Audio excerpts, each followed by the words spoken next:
Really pleased to welcome our final external speaker of the day. Imogen Blood is an associate of RiPfA, and we know for a fact she's a joy to work with, and she works independently, so if you've got anything that needs doing around issues to do with housing, she's got a huge amount of experience in quality of research and consultation, and it's with a very, very diverse group of organisations. And you're going to talk us through a whole host of issues, not least you're bringing some of the voice of older people who can't be here today, but we wanted to make sure that we really grounded ourselves at the end by hearing what older people have told you in the course of your work. Thank you. Thank you very much, Des. Hi, good afternoon. I've got the final slot of the day, so I'm going to try and kind of inject some energy to keep you going through this last kind of best part of an hour. Just to tell you a little bit what to expect. Thanks for the introduction, Des. Yes, I was very much asked to try and bring some of the voices of older people into the room. I did think about bringing some older people, but I don't like the idea of bringing older people. And who would you bring anyway to speak for all older people? So I'm afraid you've just got me kind of reading out some quotes and telling you some stories. But what I really want from this session is not only to tell you some of those voices, but to really give you an opportunity in this final session as we kind of think, what do we draw from today? How do we take it forward and back into our organisations? To really be thinking about how those voices, what the implications of those voices are for our practice and for our organisations. What things do our organisations do that either support or threaten those voices to happen? And what's the change that's needed? What does it mean for our organisations to really work in an asset-based way, or to really work to enable risk? And how do we make that happen? So that's what to expect. I've been thinking, and as I was asked to sort of bring these voices of older people into the room, I sort of sat down and looked at all the research projects. I'm primarily a qualitative researcher, though I did start out as a social worker originally. And I reflected back and I thought, gosh, I've had myself, or the kind of couple of researchers that I work with, must have spoken to 900 older people over the last 6 or 7 years. And they've been a hugely diverse group of older people, ranging from kind of talking to wealthy London and South East homeowners about downsizing, through to kind of interviewing retired Somali seamen in extra care housing schemes in Cardiff, going round nursing homes in Gloucestershire, trying to find out from people with advanced dementia what makes a good life in care. I could go on, hugely kind of diverse people that I've had the enormous privilege to have conversations with, and I guess kind of strength-based conversations, because I can, and I know that that's a real privilege, having been in statutory social work, to have the time and the relationship to sit and to just kind of say to people, tell me your story, what can we draw from this?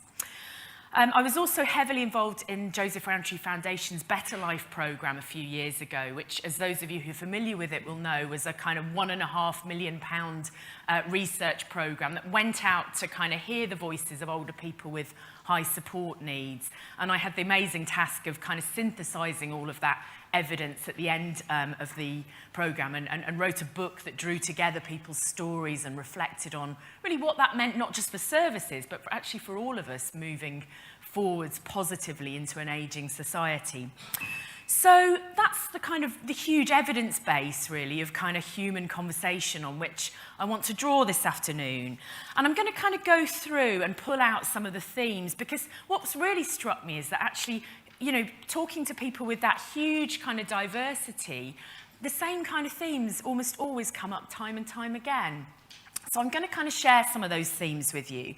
And as I'm doing that, it's not rocket science. I'm sure it's stuff that you've been thinking about, stuff that won't surprise you, stuff we've been talking about all day. But I really want you to tune in and think, okay, what questions does that raise for our services, perhaps specifically for my service? What are we doing that kind of supports that? What's the challenge in that? Where are we perhaps falling short, and why? And we'll come on, after I've shared some of those themes, we're going to have a chance for you to think about that in your groups. And then we'll come on to think a bit about so what and how do we move forwards. So I guess one of the kind of first thing that always comes out to me is just how much it matters to retain the things that are important to you. It sounds completely obvious, but actually the things that really matter to people are often the things that slip off the edge of care plans and that don't quite fit into anybody's roles and responsibilities. And I was particularly struck in those conversations I told you about in those Gloucestershire care homes by just how much those small pleasures, the opportunity to connect with life passions, makes a difference to people's quality of life. I'll read you a couple of quotes. The first, and this was a man in his 90s, said, "I'm just shut in here day after day, but apart from that, it's all right. The carers are good. I can sometimes go out in the wheelchair in the summer. I'm resigned to it. I enjoy listening to my country music. That keeps me happy." And in case you're wondering why there's a cigarette on here, another quote from a woman in her 80s. "Well, this is it. This is my life," she said, pointing around this quite small but sunny room. She said, "But it means so much to me to be able to see some sky and to look out over the gardens. I have my own door onto the terrace and I can still just about manage to pop out for a fag on my own." So those are some of the little things that matter, you know, the little things that make all the difference to people. And so we'll come back to thinking about how well we do at capturing some of those little things and thinking about what some of the challenges are for us in organisations to making those things happen. Staying in control. Now, I mean, there's been a huge amount written about choice and control and what that means. And people don't often necessarily use the words choice and control, I guess, when you're having a normal conversation with them. But it's really clear that actually there are things that people feel are kind of their thing, you know, areas that they feel are kind of their zone, it's their role, it's their world. There's something there that, you know, huge pride and determination to remain in control of that. So one person I was speaking to said, she was still living at home, said, "I love my garden and we live off our garden. It's going to be really difficult when we can't garden. You don't want to lose the ability to do your thing. That's the fear." And someone else said, "We are what we are and what we make ourselves. I'm 80 now, and for me, I love doing my housework, and I can't imagine what it would be like to have someone else coming in and doing it for me. It's a fear of losing control and losing the ability. We will all have to accept and adapt and be more flexible than we are now. How can services support this acceptance and adaptation?" Another key theme that comes out time and time again, and we've had lots of fantastic examples of this today, is this point about making a contribution. The bottom line is that, as we probably all know, helping others can actually be as therapeutic as receiving help yourself. I'm sure that's why half of us went into this profession. We know this, you know, that actually it's really important to make a difference, to feel that we can make a difference, to feel that we're making a contribution. And there's really strong evidence to suggest that actually as we get older and perhaps need more help ourselves, it becomes even more important actually to sort of retain that balance and to feel that we are able to make a contribution too. And I think that sometimes runs against everybody else's sense that actually if you're starting to need lots of help and have high support needs yourself, it's like, well, you've done your bit, you know, it's fine. You can just be the receiver of help now. But actually, that's not the case at all.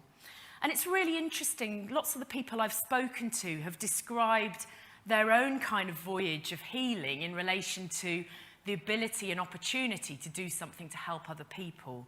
I had a long conversation with this woman who had been widowed and told me a little bit about her story. She started off by saying, "I feel pretty useless. I used to be able to do the whole house in a day, but now I just have to keep sitting down because of my breathing.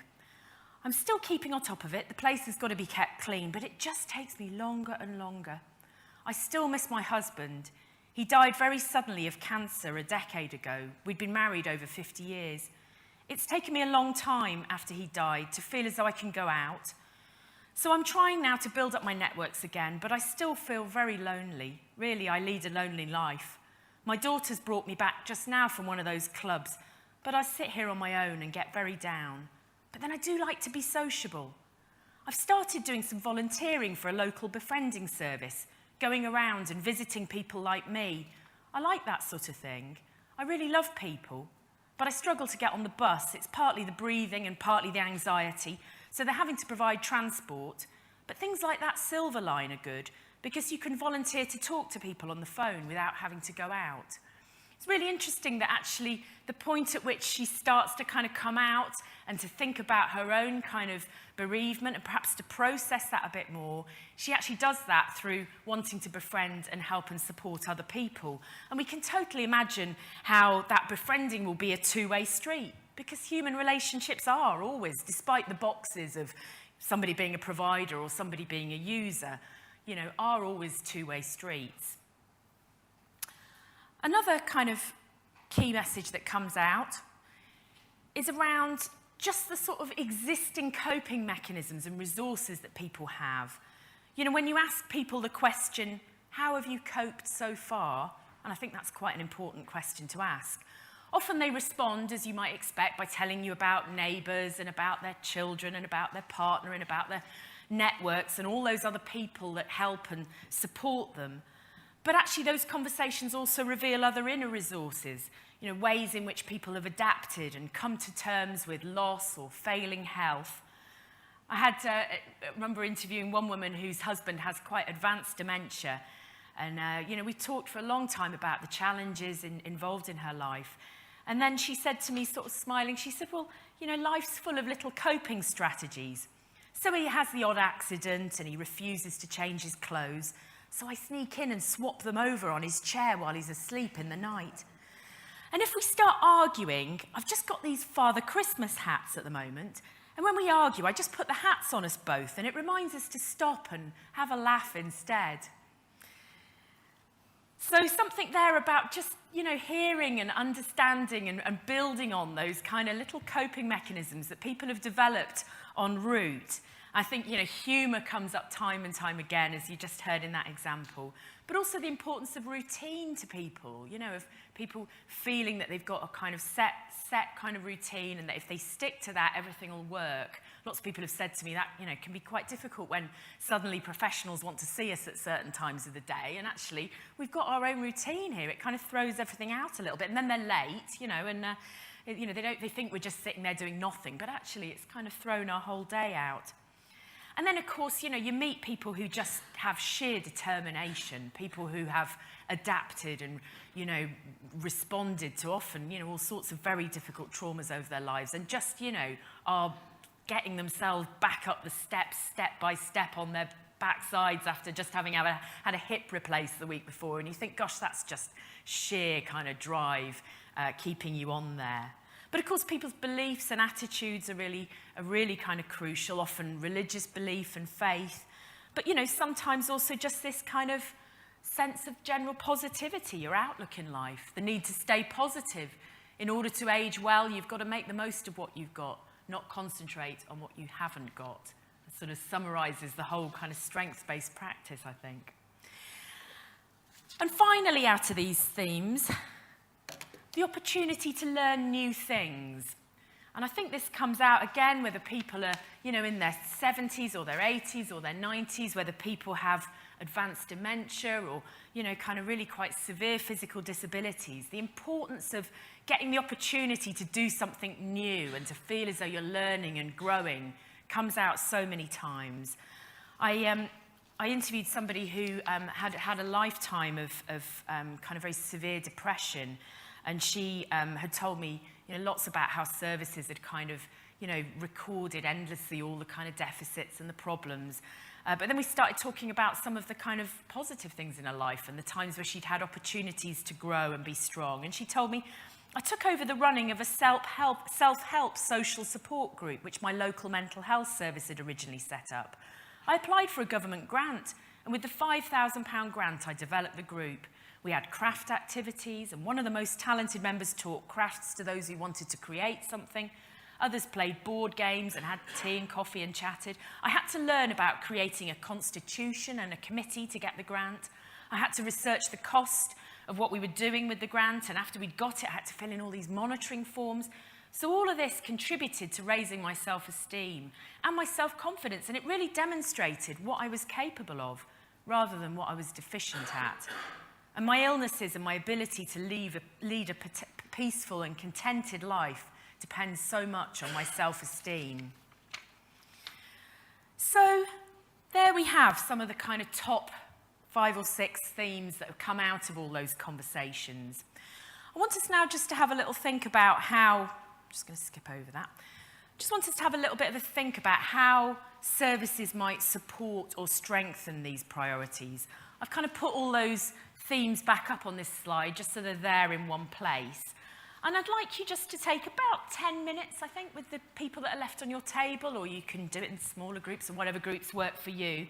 But just to have a reflect really on what the kind of issues and questions that those voices of older people raise for your services. What are the challenges there? We won't get too caught up in the obstacles at the moment, or indeed in exactly how you'd get there, but just to flag up what the kind of key questions and challenges are. Okay?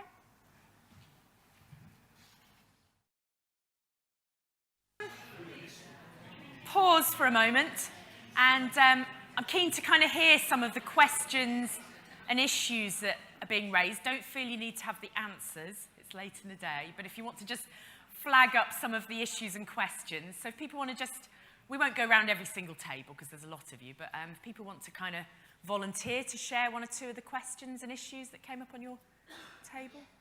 Yeah, brilliant. Do you want to, there's just somebody down here on this front table. We'll get a mic to you.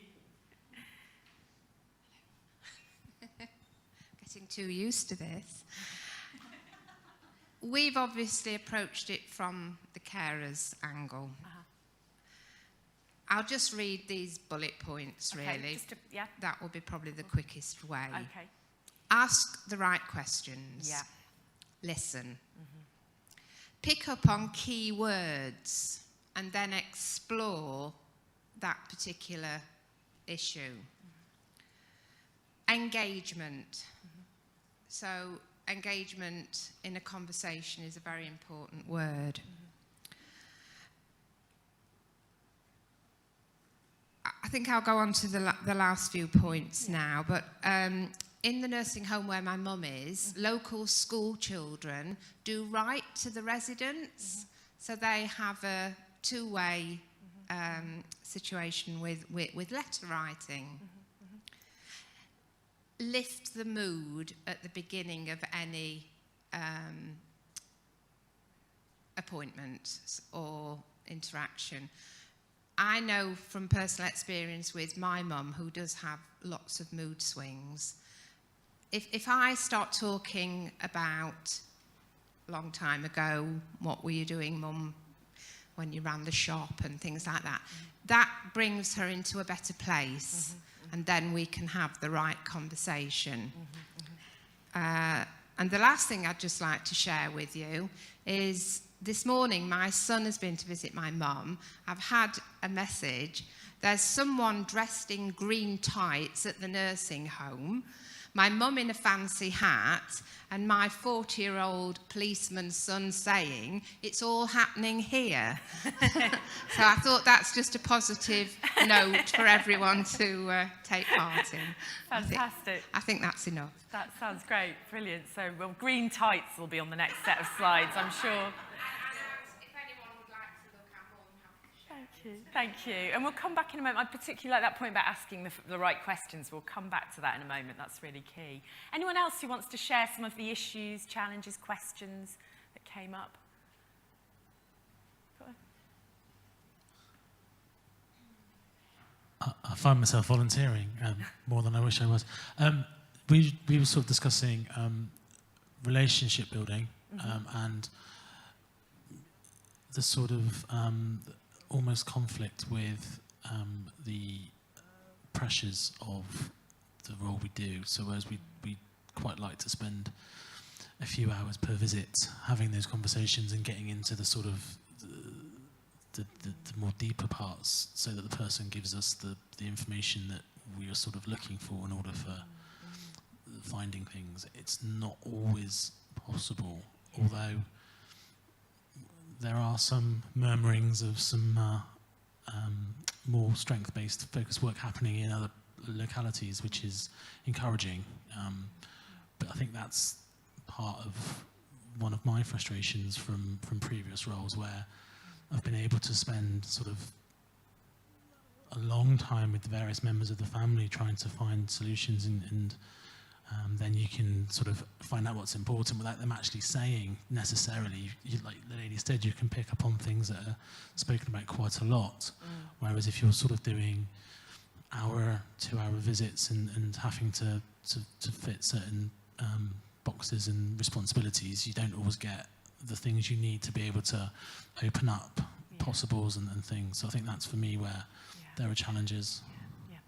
So some real questions there about, you know, who has the kind of the time and the permission and the role to kind of build relationships, you know, and is that something which each role needs to have the time to do, or do we sort of subcontract that out to kind of, you know, community organisations, to voluntary organisations? You know, how do we manage that? Because partly it's about time, isn't it?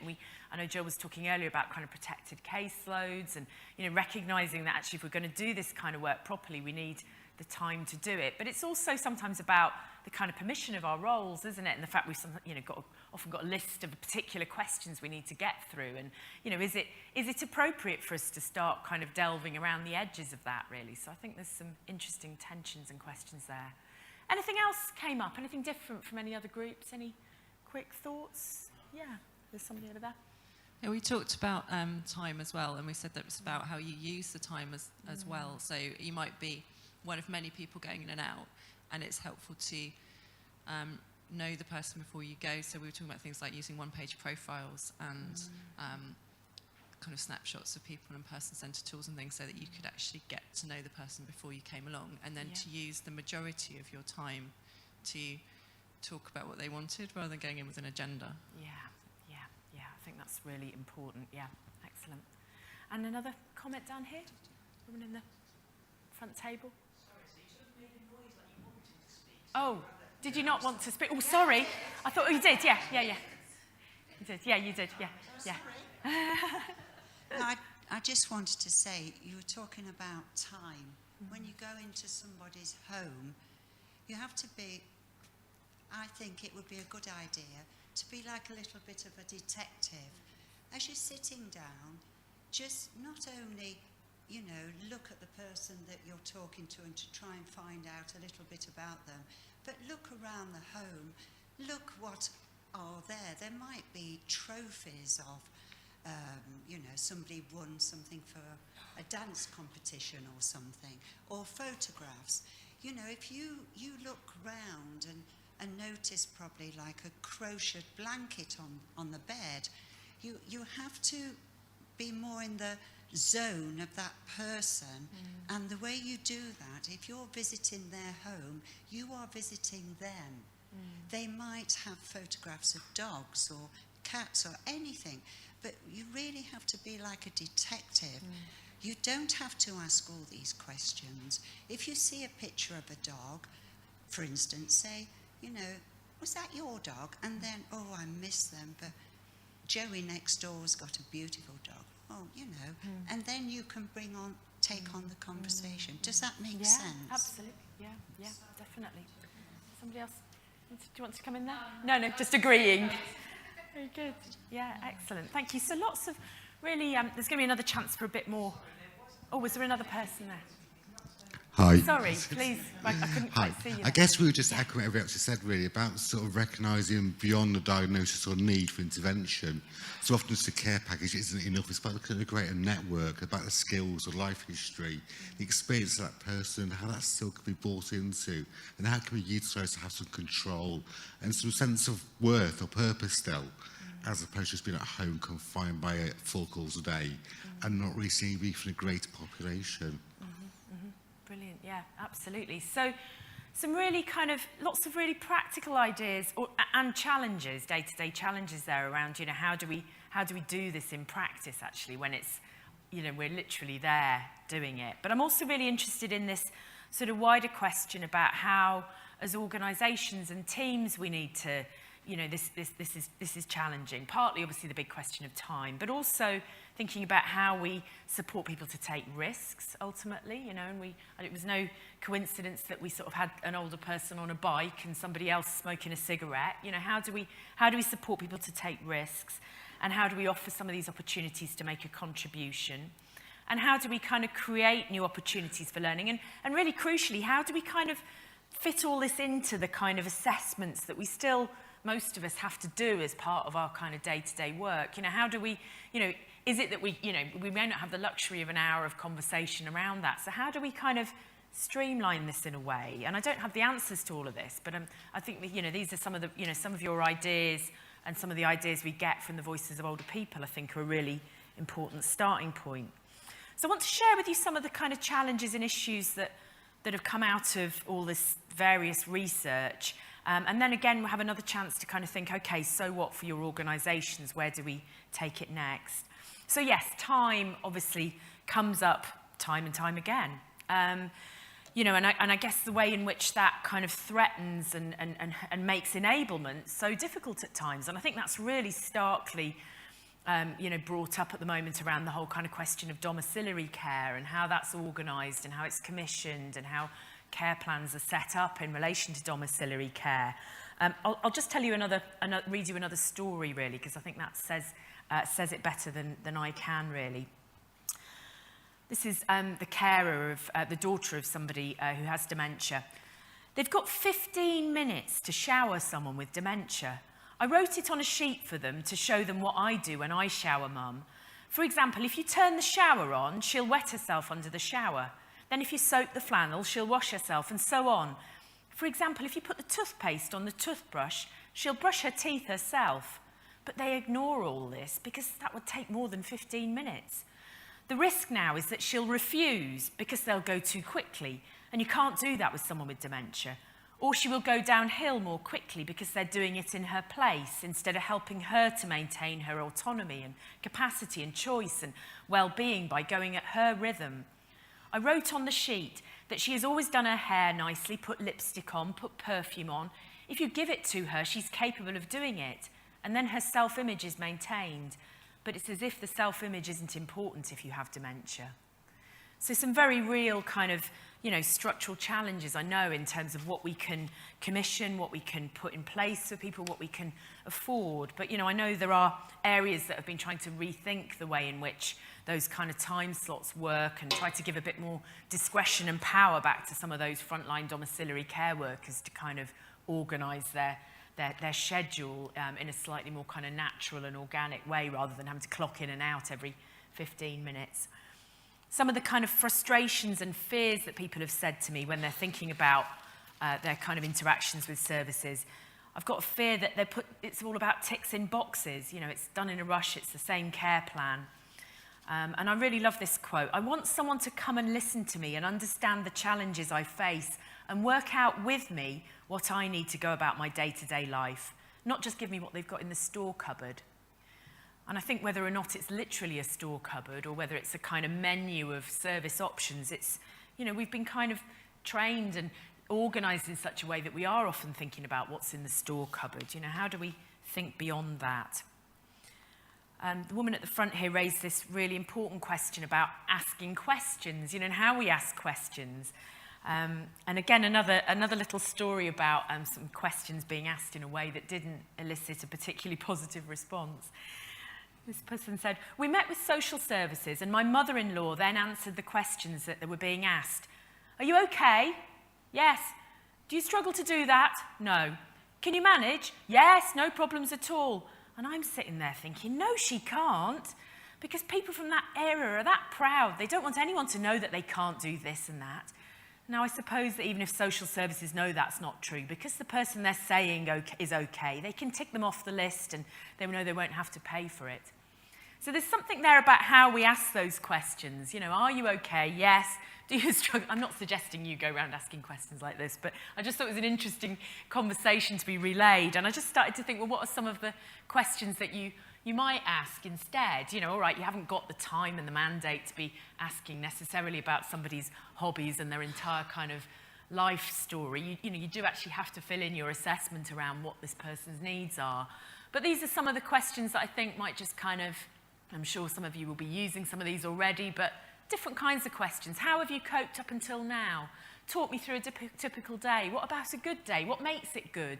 You know, what's different on a bad day? How will you adapt your routine now after your fall? who and what can you draw on for support? So some really kind of, you know, just a sort of slight tweaking round of the way we ask questions to kind of bring this strength-based element that actually kind of gives people back the power that they're the ones doing the adapting and draws out, you know, what those kind of resources and existing coping mechanisms might be. So all in all, this leads us to the sense that we need to be having different kinds of conversations, that we need to start with what matters most to people, and that we need to record and acknowledge the achievements, not just the problems and the crises. And it's not about not recording the problems and the crises and pretending they don't exist, but it's about also making sure that there's some balance there, as our older woman with a long-term history of depression was really keen to point out to me. There's something there about really working together to find solutions, that sense of not just kind of saying this is what we've got in the store cupboard, but really kind of looking together at what the challenges are and the resources and the options. And this key point about stepping outside of service land, which is, you know, incredibly difficult to do, but I think we've got sort of drawn into this kind of world where, you know, outcomes have become, you know, making referrals, you know, and doing assessments and deciding whether or not people are eligible, when actually, you know, and standing back from that and having, you know, quite sort of normal human conversations about what matters to people is incredibly difficult, I think, when we've been through this kind of whole training and era of kind of assessment and case management that asks us to kind of do that. So how do we sort of break out of that and create that kind of culture? And I think that requires a lot of trust of our frontline workers and of ourselves, actually, just to have the capacity to have that normal conversation again. And really crucially, it's about taking a very holistic view of well-being. I just put together the following little kind of circle summary. I'm not sure whether you can see all the kind of letters on it, but this is basically what the Care Act 2014 tells us well-being is all about. So we've got here, you know, dignity and respect, physical, mental and emotional health, protection from abuse and neglect, control over day-to-day life, your occupation, work, learning, leisure, social and economic status, your personal relationships, your accommodation, your sort of life in a nutshell almost.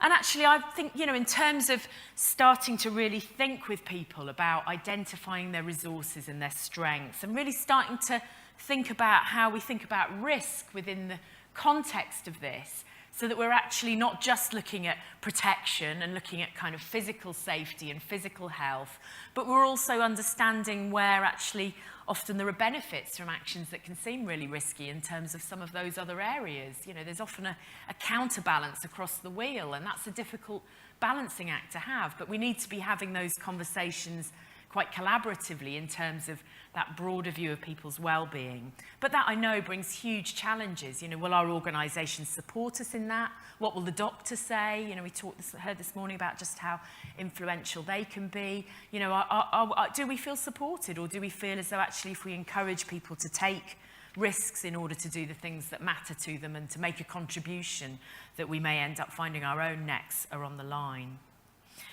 So I want to you to have a chance to kind of digest some of this and to kind of think a little bit about the so what. I know you started to do that a bit in the last discussion, but I'd like you to be able to have another sort of 10 minutes really to think about some of these questions, you know, and to really take an organisational view at this stage. We've had some really good sort of practice kind of suggestions from the last rounds of discussion, but to really think, you know, what do managers and commissioners need to be doing to support this kind of change that's prompted by the voices of older people?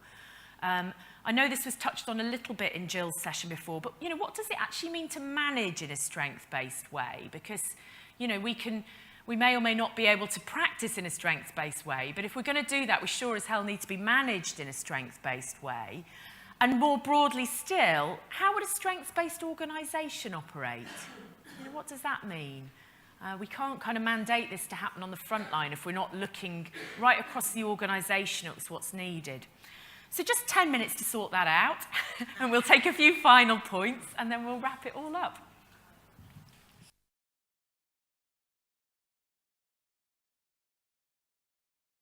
We just take some of those kind of points that have been coming out. Anyone have any thoughts around this question of kind of managers and commissioners' role, sort of what we need to do as organisations?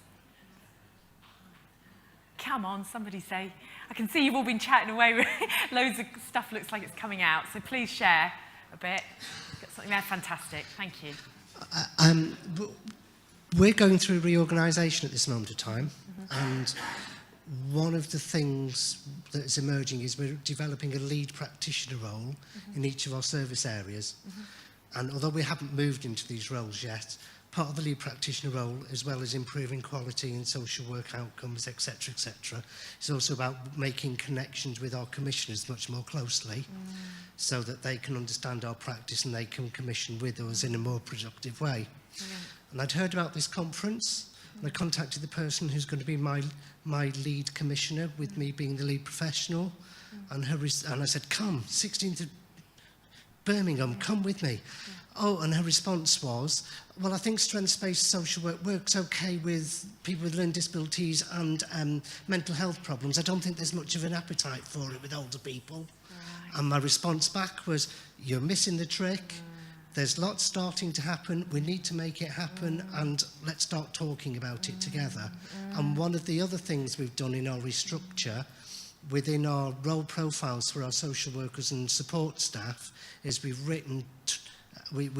given examples of assessment type of work and have included in the statements assessment, asset-based social work and community development practice within our role profiles. So we're starting to make a change. We won't get there quickly, but we've started putting those things into our organisation so that over time we'll be much more productive, hopefully. It's fantastic. So yeah, getting it actually built into the kind of competencies. But yeah, really that kind of, well, I mean, I guess sort of, you know, on the one hand it might be age discrimination, I guess, but on the other hand it's almost seeing things in silos. It's like, well, this hasn't quite yet reached our silo here. So it kind of, yeah, absolutely.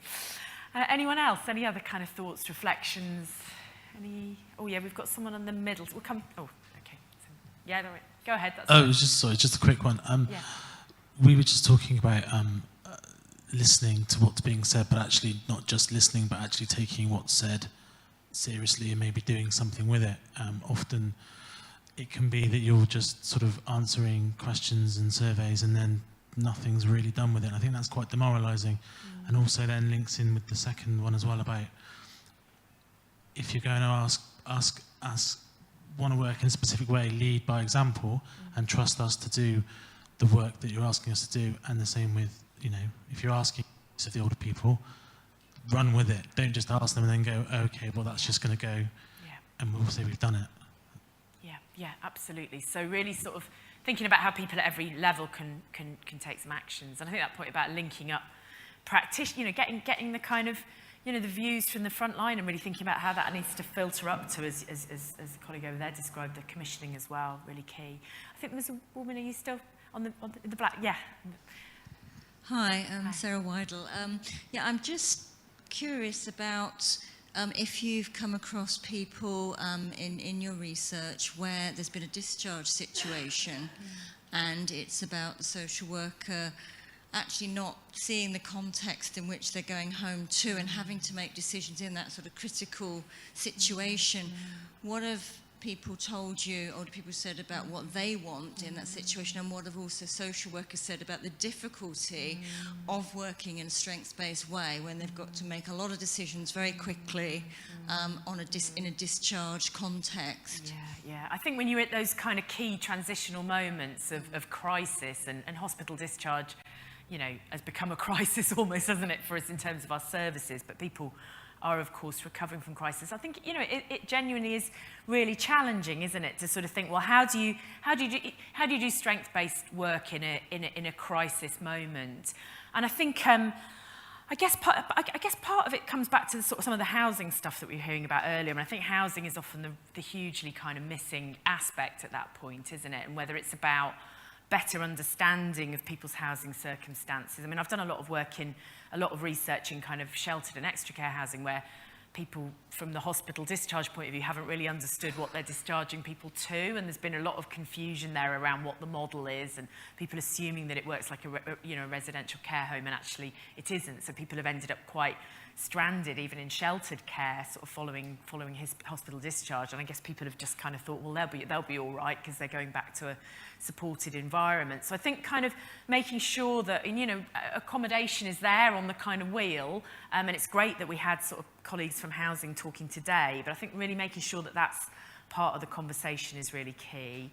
And I guess just this kind of, I guess this real challenge around sort of, there was some discussion earlier this morning around, people questioning people's, colleagues, medical colleagues questioning your assessments around people's capacity, and this, this age-old kind of question around, well, if we're trying to assess people's capacity to cope again in their own homes in a very alien situation, then, that's hugely challenging. There was that kind of quite famous case in which somebody had been sort of assessed in an unfamiliar environment. They had dementia, and they tried to put an electric kettle on a gas hob, and all hell broke loose, and it was decided they could never return home and needed to go into a care home. And quite clearly, if you're out of your own home context and you had a gas kettle at home, then that's not an unreasonable thing to do. So there are real challenges there around how we sort of make and really kind of help people to sort of think about what their lives at home are going to be like if we haven't got the opportunity to go around their home and get that feeling. So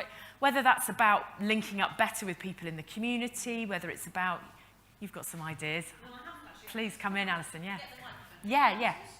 One of the things I think is really important is to infuse an organisation with flexibility, because I think the system has now become so rigid, and to allow home care workers, as you were saying earlier, to hate the word empowerment, I've got a thing about it, but to give them the freedom, the flexibility to make their own decisions. I mean, I don't know how the hell you do that in an organisation that is ultimately has to say, we spent X amount of money on service B. I don't know how you do that, but I think flexibility's got to be in the answer to those questions somewhere. Yeah, it's a very small authority, but there's been some great work done in Monmouthshire, Adult Social Services, with a project called the Raglan Project, which has probably become quite famous by now. And that hearing them talk about it, it's kind of really, it's eerily simple actually what they've done, but at the same time completely revolutionary, and they have just kind of, worked out the number of hours that people should be getting over the course of a week, and sort of said to home carers, you actually make that decision on the day, about quite how you divide that time between people. What we're interested in is the outcomes, not in proving that you've been in that house for 10 minutes and you've been in that house for 30 minutes. If you go into somebody's house one day and find that they're in absolute bits and you need to sit with them and have a cup of tea, then, ring on to the next person and say, I'm going to be 15 minutes late and I might just pop in quickly to you today. We'll do everything, just sort of that, actually quite straightforward in many ways, but also deeply radical against what we sort of feel is the right way of doing things, and I think other organisations have kind of done work where they've actually been trying to put the most experienced staff back out onto the front line. They've recognised that actually they had their most experienced practitioners and managers. They're just endlessly trying to work out the rotas, really, and people with, very little training were actually the ones out there having the conversations that really mattered. Can we turn that round in some way? So, there are organisations that have started to try and do that. And yes, you're absolutely right, something about having that kind of flexibility, about asking the right questions, and about, it seems ridiculous when delayed discharges are costing us such a fortune that we can't, shoehorn in opportunities for someone to kind of make a home visit, or, someone to spend that little bit of extra time really understanding someone's home circumstances and what they want. Right, I'm conscious people are starting to kind of filter towards their trains, so I won't over-egg the pudding. But thank you very much for your thoughts. Obviously, it's just a starting point in terms of getting, wanting to kind of go away with some of these thoughts, to kind of bring those voices of older people back into the room to really end the day, but also to sort of get you to start thinking around what you, not just what we need to do as practitioners, but also what we need from our organisations if we're going to do this, and what it genuinely means to take a strength-based approach right through. So thank you very much for your energy in what some have described as the graveyard shift. It's been a joy to speak to you all, and I'm going to hand you back now to Des to Thanks very much things up. Thank you.